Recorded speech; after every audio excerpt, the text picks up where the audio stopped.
இதுல சுவாரஸ்யமான விஷயம் என்னவென்றால் இந்த மகிழ்ச்சி நீண்ட காலம் நிலைக்கல. சட்டமும் விதிகளும் எப்போதுமே ஒரே நேர்கோட்டில் பயணிக்காதுங்கிறத 2022ல வந்த இன்னொரு தீர்ப்பு உணர்த்துச்சு.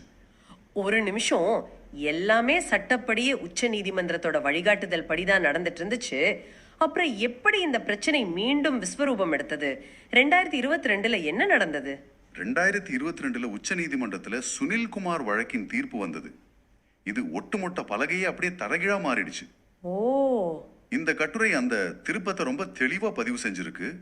2022 தீர்ப்பு என்ன சொன்னதுன்னா, செப்டம்பர் 1, 2014க்கு முன் ஓய்வு பெற்றவர்கள் தாங்க வேலையில இருக்கும் போதே, அதாவது ரிட்டையர் ஆகிறதுக்கு முன்னாடியே அதிக ஓய்வூதியத்துக்கான விருப்பத்தை தேர்வு செய்யலன்னா அவங்களுக்கு ஹையர் பென்ஷன் கிடையாதுன்னு கராரா சொல்லிடுச்சு. இது எப்படி நியாயமாகும்? இதை எப்படி சொல்லலாம்னா, நீங்க ஒரு பேங்க்ல ஹோம் லோன் வாங்கி 15 வருஷம் ஒரு